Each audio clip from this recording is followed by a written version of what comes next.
지난주 유튜브 방송인 서울의 소리에서 충격적인 보도가 나왔었죠. 나흘 연속 김건희 여사의 명품백 수수 의혹 관련된 보도를 했습니다. 그 보도 중심에 장인수 전 MBC 기자가 있었는데요. 영부인과 디올 그리고 몰카 관련된 취재 후기 오늘 모셔서 말씀을 좀 들어보려고 합니다. 장인수 기자 제 옆에 나와 계십니다. 어서 오십시오. 네, 안녕하십니까. 장인수 기자입니다. 이렇게 소박한 스튜디오는 처음이시죠?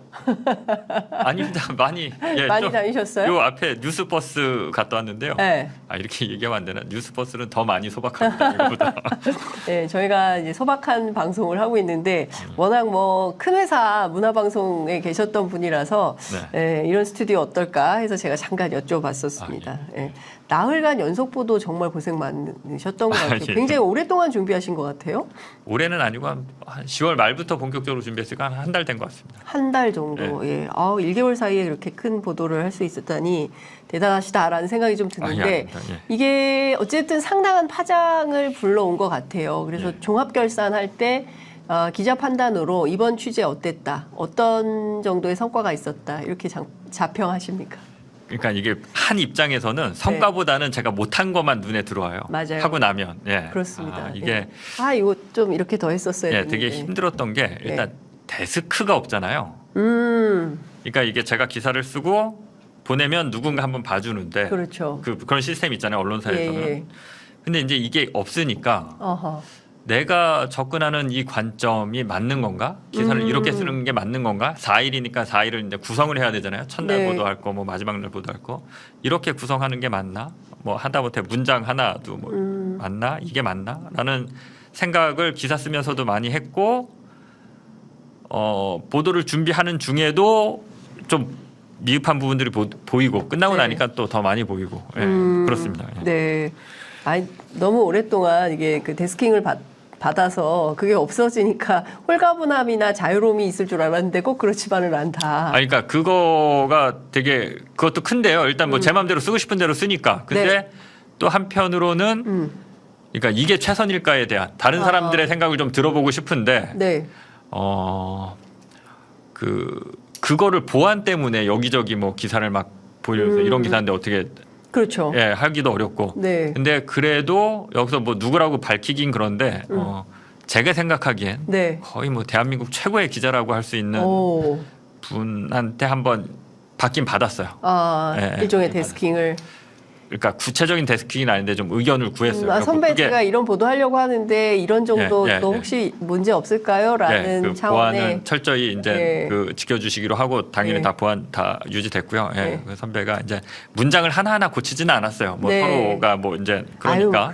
근데 이제 연조는 지났죠. 전반적인 그런 어떤 뭐 톤, 그다음에 어떤 구성 같은 것들에 있어서 의견을 주셨고 제가 이제 받아들인 부분도 있고 이제 안 받아들인 부분도 있는데 굉장히 큰 도움이 됐죠. 그렇구나. 아니 갑자기 궁금해지네요. 대한민국 최고의 기자 어떤 분에게 이런 상의를 했을까? 장인수 기자가 갑자기 궁금해진다라는 생각이 좀 드는데.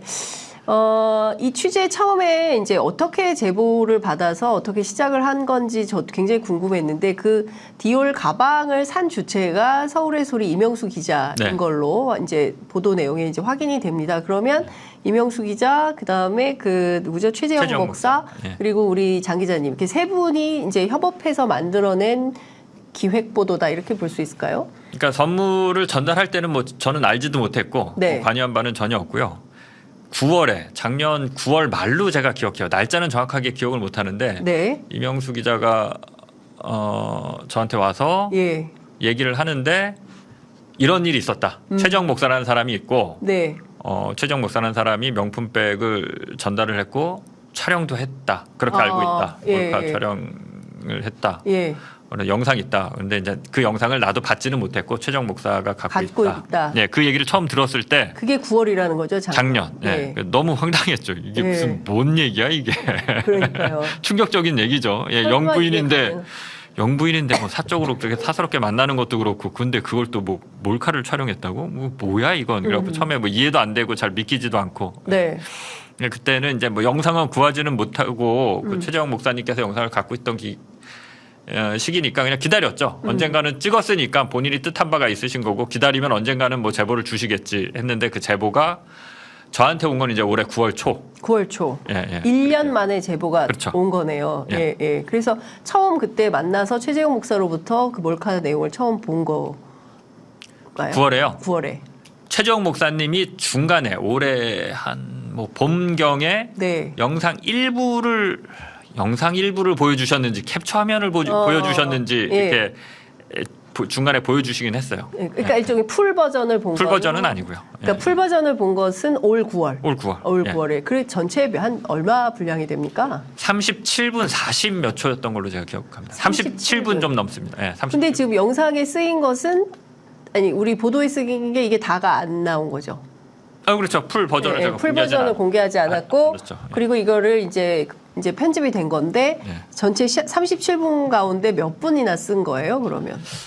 글쎄요. 전체 방송 나간 건 한 5, 6분 되지 않을까요? 제가 그걸 안 따져봐서 잘 모르겠어요. 예. 그러면 거의 한 뭐 대다수 분량은 못 나왔거나 안 나왔거나 이제 보도 가치가 없거나 뭐 이렇다고 기자께서 판단을 했다고 볼 수 있는 건데. 그렇죠. 제가 봤을 때 이제 보도 가치가 없는 거는 다 이제 편집돼서 나가지 않은 거죠. 예. 그리고 이제 보도 가치가 있는 거 중심으로 편집한 게 한 5, 6분 정도 되는 건데 이렇게 큰 파장이라면 경우에 따라서는 미공개분이 공개됐을 때 이게 더 큰 논란이 있을 수도 있겠다. 김건희 여사의 평소 태도라든가 뭐 이런 여러 가지 등등을 상상해 볼 수 있는 그런 영역인 것 같아서. 네, 모르겠어요. 일단 내용상으로는 저는 다 전달해 드린 것 같아요. 내용상으로는. 중심은. 예, 그러니까 더 충격적일 거는 없을 거라고 봐요. 내용상으로는. 네. 다만 이제 그 김건희 여사의 어떤 그 태도의 문제. 태도, 애티튜드. 애티튜드의 문제는 뭐 보실 만한 부분이 있을지 모르겠는데 기자가 봤을 때 그거가 중요한 것 같지는 않고요. 근데 이제 내용상으로 더 경청동지할 만한 걸 제가 숨겨두거나 하진 않았겠죠. 당연히 기자니까 그런 내용이 있으면 기사에 먼저 쓴 거고. 안 된 게 있다면 굳이 그런 정도, 그 어떤 매너의 문제, 자기 손님을 대하는 어떤 태도나 예의 범절의 문제 그런 정도 좀 남아 있을 것 같아요. 이제 어쨌든 지금 많은 국민들이 이제 충격이라고 생각한 것은 첫 번째 대통령이 당선된 이후에 그러니까 처음에는 샤넬 화장품을 받았고 그리고 두 번째는 이 디올 백을 받은 이런 상황인 건데 뭐 자꾸 이런 걸 또 갖고 오냐. 그러니까 그 전에 있었던 샤넬 화장품을 언급하는 것인지는 모르겠지만 이제 받았던 거고 그리고 카톡을 통해서 명품이 아닐 경우에는 면담 성사가 안 됐단 말이에요. 그러니까 이런 거가 일단은 대단히 충격적인 것이고 그리고 이런 걸 막 받아도 되나? 공직자의 아내인데. 받으면 안 되죠. 그러니까요. 막 이런 것을. 아니, 하차는, 그러니까 저는 이제 뭐 지금은 이제 받아도 되겠죠. 근데 지금도 누가 그런 걸 주면 되게 안 받을 것 같긴 한데. 하차는 MBC 기자도 그런 거 받으면 회사에서 엄청난 징계를 받습니다. 취재와 관계된 어떤 제보자가 됐든 뭐가 됐든 그런 걸 받으면 거의 해고에 준하는 중징계를 받지 않을까 싶은데요. 그런 게 발견되면. 그렇죠. 근데 이분은 해고를 당할 수 있는 상황도 아니고. 근데 더 충격적인 것은 대통령실이 별 말이 없다는 거예요. 그리고 지금 나온 얘기는 반환 선물로 분류해서 보관 중이다라는 얘기가 나오는데 이게 계속 웃고 계세요. 지금 장인수 기자님께서. 그걸 믿을 사람이 있을까요? 저는 그 대통령실 홍보 라인이 바이든 날리면 사태 이후 그냥 뇌정지가 온 것 같아요. 뇌정지 상태다. 정상적인 사고를 하면 그런 식의 해명을 내놓으면서 국민들이 믿어줄 거라고 생각하고 그런 걸 낼까요? 그러니까 그냥 패닉? 아무튼 뇌정지 정상적인 사고나 전략적 사고가 지금 불가능한 상태. 그런 걸 하더라도 뭐 보고할 수 없는 상태 그런 게 아닌가 싶어요. 제가 홍보를 한다 그러면 저한테 맡겨도 그렇게 하진 않을 것 같아요. 근데 이 취재하면서 사실은 대통령실에도 예컨대 뭐 해명이라든가 반론 차원에서 뭐 접근을 좀 하셨을 것 같거든요. 기자라면 당연히 이제 반론권 보장 차원에서 대통령실에 요구했을 때 답변을 못 들으신 건가요? 그 22일 수요일 오후 6시 좀 넘은 시간에 김건희 여사, 대통령실 홍보수석, 대변인, 그다음에 이제 부대변인까지 보냈는데 부대변인이 아마 인사가 딴 데로 가는 상황이었던 것 같아요. 아무튼 본인 당사자 그리고 대통령실 홍보수석 대변인에게 똑같이 질문지를 써서 다 보냈습니다. 그러니까 대통령실의 입장을 묻는 질문 한 대여섯 개, 김건희 여사의 입장을 묻는 질문 대여섯 개를 그냥 하나에 써서 요걸 다 같이 보냈어요. 혼선 없도록. 22일 날 보냈는데 김건희 여사는 바로 읽었고요. 바로? 한 5분인가 한 15분 뒤에 읽었고요. 그 카톡에 일자가 없어지잖아요. 네네네. 읽었고 대변인하고 홍보수석은 안 읽더라고요. 그래서 이제 문자 메시지로도 휴대전화 문자 메시지로도 다시 보냈고 제가 핸드폰 번호가 중간에 바뀌어서 이제 MBC 퇴사하면서 새로 핸드폰을 마련해서 새로 핸드폰으로 또 보냈어요. 근데 김건희 여사는 또 얼마 후에 일자가 사라지더라고요. 그러니까 이제 읽기는 계속 읽으시네. 읽은 거고. 그러니까 뭐 대통령실도 충분히 뭐 인지했을 거라고 보고요. 김건희 여사가 봤으니까. 근데 이제 답변은 전혀 없는 상황. 근데 그 일각의 보도에 따르면 뭐 유튜브라서 답변할 필요를 못 느낀다 뭐 이런 얘기도 나오기도 하던데요. 아니 제가 유튜브라서 답변을 안 하시는 건 아니고요. MBC 기자일 때도 여러 차례 질문했는데요. MBC 기자일 때도 제 질문엔 언제나 답변 안 하셨어요. 그러니까 MBC 그럼 장인수 기자여서 답변을 안 하는 건가요? 뭐 그런 것 같아요. 제 전화는 일단 안 받아요. 이게 말이 됩니까? 이게 있을 수 없는 일이 벌어지고 있는 건데 일단은 기본적으로 보면 그 이제 뇌물을 받는 그러니까 뇌물 의혹이라고 합시다. 그러니까 뇌물 의혹을 뇌물성 하여튼 명품 가방을 받는 장면도 충격적이었고 그 대화의 맥락 가운데 이제 몇 가지가 나오는데 이제 첫 번째는 금융위원 인사와 관련된 것을 최재형 목사가 그러니까 목격담을 얘기를 합니다. 뭐 이제 이동을 하면서 뒤로 가서 비서관 자리에서 메모를 하면서 적더라라는 건데 그 관련해서는 조금 더 한 뎁스 더 들어간 취재는 했어요. 네, 저는 이번에 하지 않았습니다. 제가 처음에는 그 부분을 취재하려고 생각을 하고 있었는데 저는 최재형 목사님이 일단 전화를 그걸 들었다라고 해서 이름을 들었다고 생각을 했어요. 이름. 근데 이름을 못 들으셨어요. 그러니까 이름이 안 나왔어요. 그 통화에서. 그러니까 금융위원. 그러니까 금융위원 뭐 누구라고 하면서 그 이름이 나왔으면 그 당시 이제 최재형 목사님이 그걸 특정을 했으면 그 이름을 갖고 그 사람이 실제로 이후에 어느 자리든 들어갔는지 보면 되는 거 아니에요. 그렇죠. 근데 일단 최재형 목사님이 그 부분까지는 못 들어서 이거를 제가 그 이후에 금융위원이 됐던 뭐 아니면 금융 쪽에 다른 또 어떤 위원회가 있어서 됐건 이게 뭐 찾아내 봐야 인과관계를 입증할 수 없잖아요. 그래서 이번에는 해봐야 어차피 의혹제기인데 의혹제기에서 괜히 덜미를 잡히기보다는 입증되지도 않는 거를 제기하기보다는 그냥 어차피 그 영상이 있고 카톡이 있기 때문에 다 입증이 되는 소스들이잖아요. 그렇죠. 이것만 갖고 최대한 보수적으로 사실만 좀 드라이하게 무미건조하게 전달하자. 그래도 충분히 보도 가치가 있다. 이렇게 판단했습니다. 그렇군요. 그리고 또 하나 제가 여쭤보고 싶은 것은 남북관계 관련된 발언들이에요. 본인이 이제 최재형 목사를 향해서 일종의 이제 설명을 하는 거고 앞으로 뭐 본인이 어떤 역할을 할 거고 이렇게 강조를 하는데 되게 낯설거든요. 이분은 사실 전시기획이고 미술 전공한 분이지 않습니까? 이분이 남북관계에 왜 이렇게 관심을 갖게 된 건지 혹시 최재형 목사를 통해서 확인한 내용이 있으실까요? 김건희 여사가 남북관계에 관심이 있는지는 제가 잘 모르겠는데 최재형 목사님이 통일운동을 하시는 분이잖아요. 그러니까 최재형 목사님은 통일운동 관련해서 늘 얘기를 하고 그러니까 남북관계, 통일 문제, 남북 화해 협력 이 얘기를 늘 하고 싶어 해요. 그래서 이제 면담 요청을 여러 차례 했다라고 제가 기사에도 썼는데 그 면담 요청이라는 게 뭐냐면 김건희 여사가 왜 예전에 그 이명수 기자의 7시간 녹취록 때도 이명수 기자를 코바나 컨텐츠를 불러서 코바나 컨텐츠 직원들과 윤석열 대선 캠프 관계자들을 상대로 강의를 하게 하거든요. 비슷하게 이번에도 그 김건희 여사가 한번 자기가 얘기를 해요. 최재형 목사가 그걸 원하니까 한번 들어오셔서 강의를 해라. 남북관계 관련해서. 코바나 컨텐츠 직원들을 상대로. 코바나 컨텐츠는 이제 지금은 영부인이니까 이제 사실 대통령실 직원들이죠. 대통령실 직원들을 상대로 최재형 목사에게 강의를 하라고 요청을 했다는 거죠. 최재형 목사가 요청을 했고 알겠다. 한번 그 기회가 되면 한번 그렇게 하자라고 하니까 최재형 목사가 면담 요청을 하시는 이유는 그 강연을 언제 할 수 있냐. 이걸 이제 지속적으로 한 번씩 물어보시는 거거든요. 근데 이제 그거는 이루어지지 않습니다. 이루어지지 않고 김건희 여사가 남북 관계에 관심이 많은지는 모르겠는데 제 일감으로는 그러니까 그러니까 최재형 목사가 그쪽을 중요하게 생각하니까 그거에 맞춰서 얘기한 게 아닌가 싶은 생각이 들어요. 아, 맞춤형으로, 예, 니즈에 맞게, 예, 뭐 예, 이제 그렇죠. 그분이 이제 뭐 남북관계에 관심이 있으면 남북관계, 뭐 예컨대 금융에 관심이 있으면 금융, 네. 뭐 예컨대 문화에 관심이 있으면 문화, 뭐 이런 식으로 해서 그러면 최재형 목사 말고 다른 분들에게도 이런 비슷한 일이 벌어졌을 가능성이나 개연성도 있다고 추론하십니까? 그거는 이제 보도 보시는 분들이 그 보시면 알 텐데 너무 쉽잖아요. 영부인한테 접근하는 게. 그러니까요. 예. 너무 놀랐어요. 예. 예. 충격적이죠. 예. 영부인한테 아니 그러니까 한 3,400만 원 명품백 하나만 해갖고 사진 찍어서 보내면. 카톡으로 보내면 이제 카톡으로 친분 트고 예. 어느 정도 좀 사회적 이치가 있는 사람이면 예. 그런 다음에 이제 선물 보내기 시작하고 하면 그냥 들어가서 만나서 이런저런 얘기할 수 있는 거잖아요.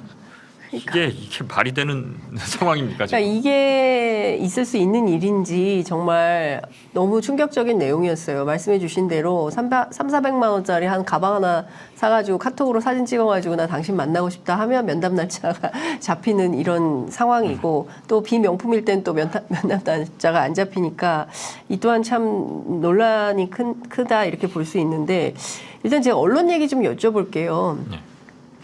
일단 이 보도를 문화방송 시절에서부터 취재를 하신 거예요. 네.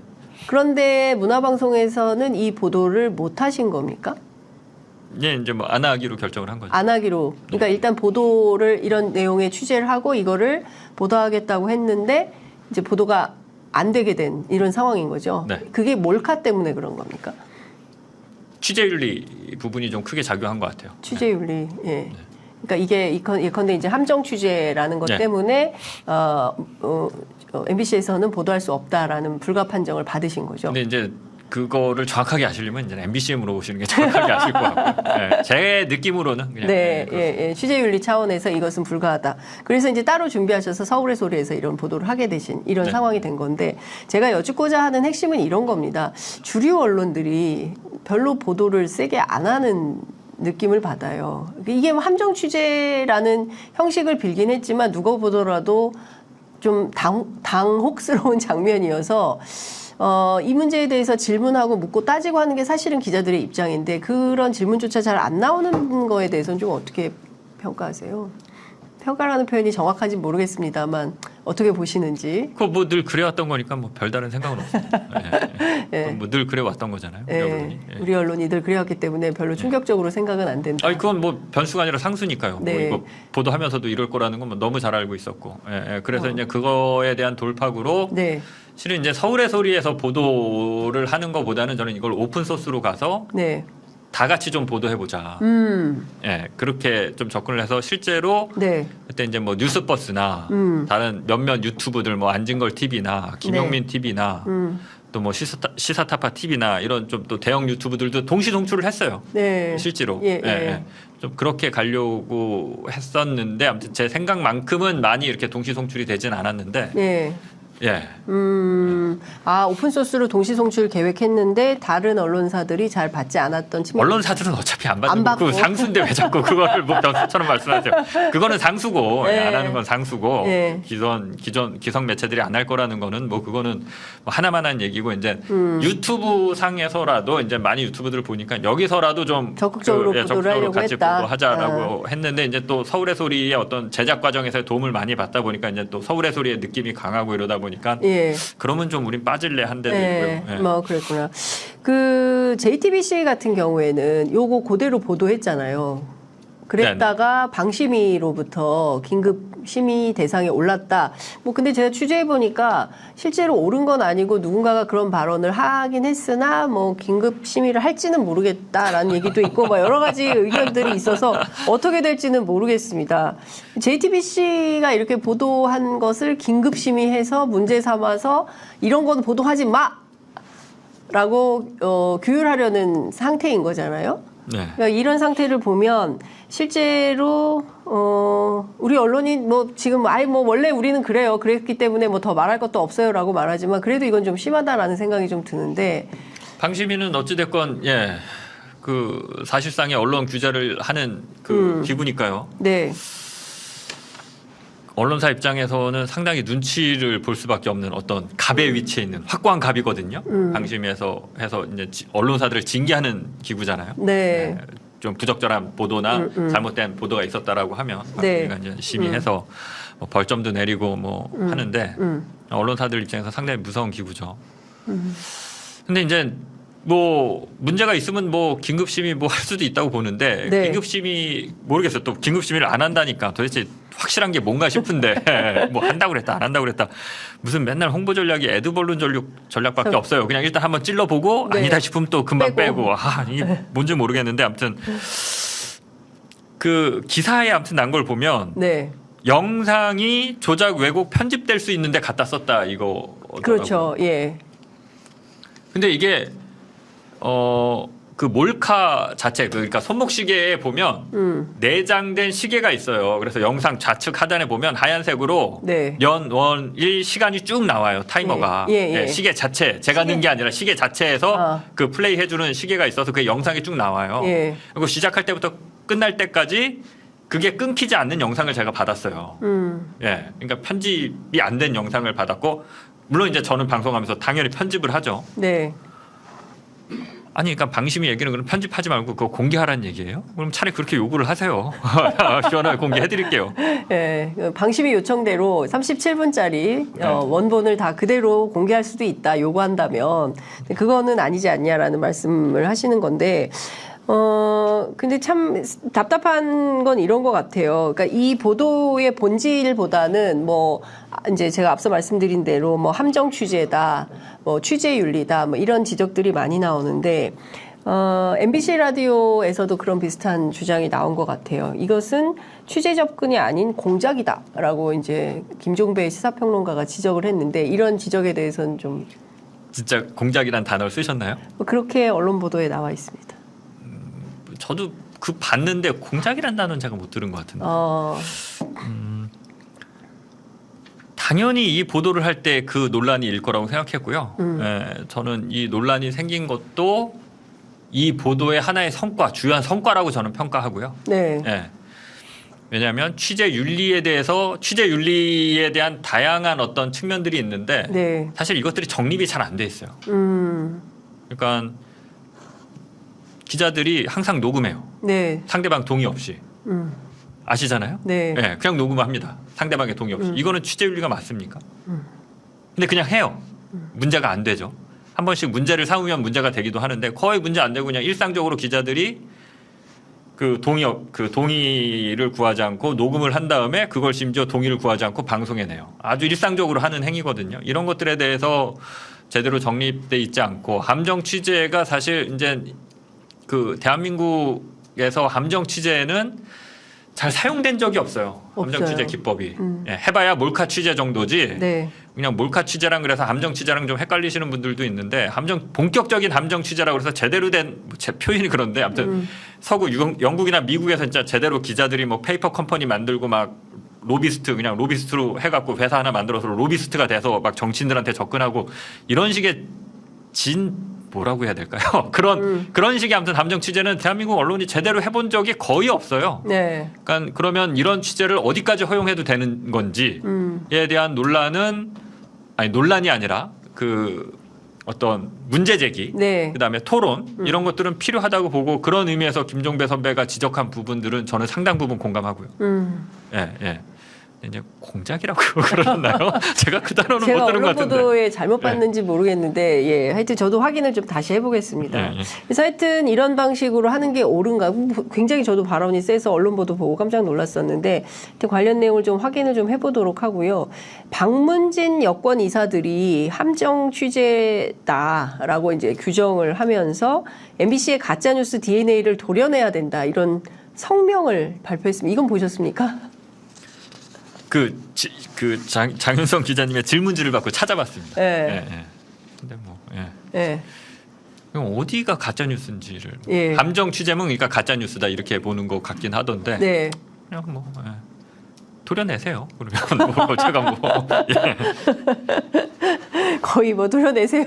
이런 입장이신데 그 말씀해 주신 대로 실제로 지금 상황을 놓고 보자면 뭐 언론 환경은 문재인 정부 때에 비해서 굉장히 뭐 주류 언론들이 굉장히 이제 엄혹해진 상황인 것이고, 뭐 KBS 상황을 보면 더 그것은 뭐 자명하게 드러나는 것이고, MBC도 사실은 어떻게 될지 모르는 상황이고, 또 이동관 방통위원장이 그 탄핵은 됐지만 제2, 제3의 비슷한 사람들이 다시 또 와서 똑같은 상황은 이제 재현이 될 거다라는 게 이제 자명한 상황에서 그냥 회사를 그만두는 선택을 하신 것 같아요.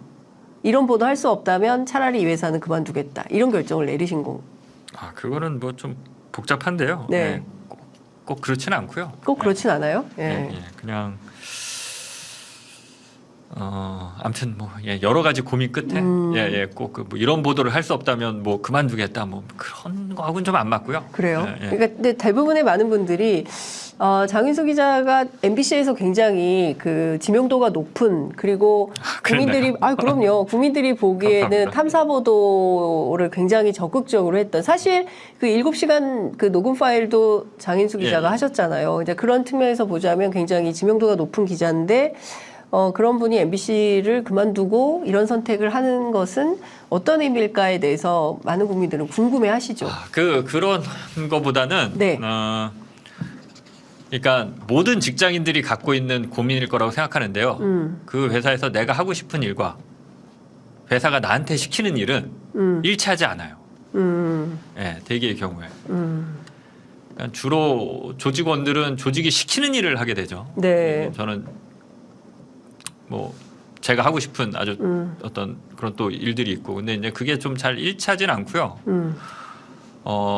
제가 이제 MBC에서 만 16년 네. 전체 기자 생활로 보면 만 19년 기자 생활을 했는데 한 2, 3년 정도 현장을 취재하는 현장 기자가 2, 3년이면 그 MBC라는 조직에 있다라고 하면 끝나요. 이제 데스크로 올라가게 되거든요. 한 2, 3년 후에는. 그럼 이제 후배들 기사를 봐주는 거죠. 근데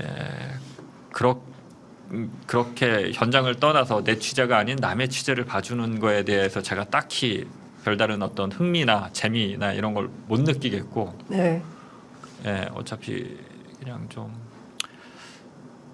그러니까 좀 그런 거죠. 그냥 좀 내가 하고 싶은 취재, 내가 하고 싶은 이야기를 좀 내 마음대로 좀 해볼 수 있는 기회가 있었으면 좋겠다. 그런 기회 없이 그냥 회사가 시키는 일 하다가 데스크로 들어가고 뭐 보직을 할지 안 할지는 모르겠지만 그렇게 되고, 그 언론사에 있으면 이제 뻔히 정해진 그 단계들이 있잖아요. 네.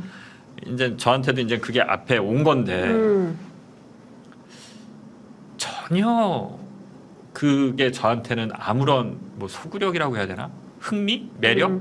아무튼 그렇게 살고 싶다는 생각이 전혀 안 들어요. 그러니까 안 해봐서 모르겠는데 네. 아무튼 저는 그냥 계속 취재하고 보도하고 이쪽으로 좀 가고 싶어서 네. 사실 그런 고민이 더 컸어요. 네. 그러니까 현장을 놓치고 싶지 않고 현장 취재 기자로서의 역할을 계속하고 싶은 그런 판단이 훨씬 컸다. 이제 이런 말씀으로 이해를 하겠습니다.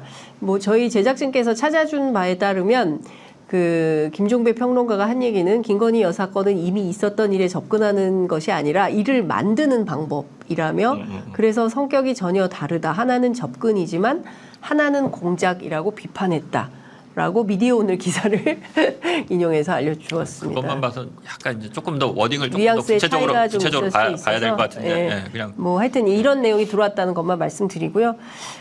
앞으로 그 김건희 여사 관련된 의혹 보도는 계속 하는 건가요? 아니면 이것으로 그냥 종료가? 그 영부인 네.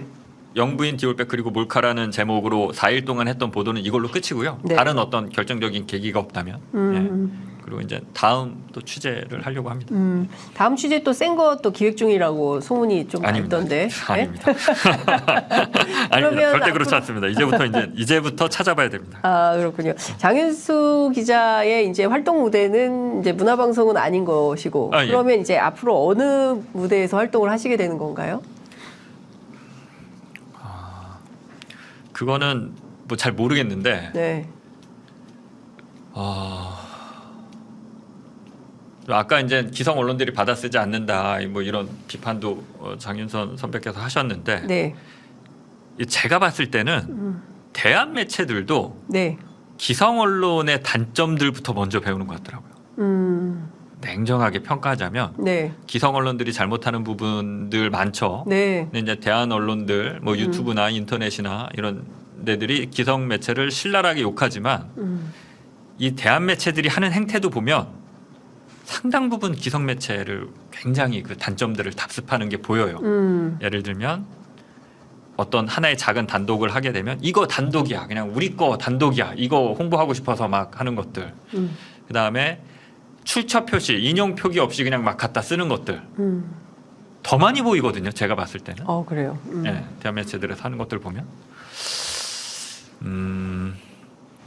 이런 것들을 좀 극복해 보고 싶은데 제 나름대로. 그래서 이제 제가 매체를 갖고 있지 않잖아요. 네. 제 매체를 제가 매체가 없으니까 제가 취재를 해도 그걸 낼 매체가 없는 거죠. 그래서 매체도 섭외해서 한번 해보고 싶어요. 매체를 섭외해서. 예. 그러니까 어떤 거는 뭐 뉴스타파, 어떤 거는 오픈 소스로.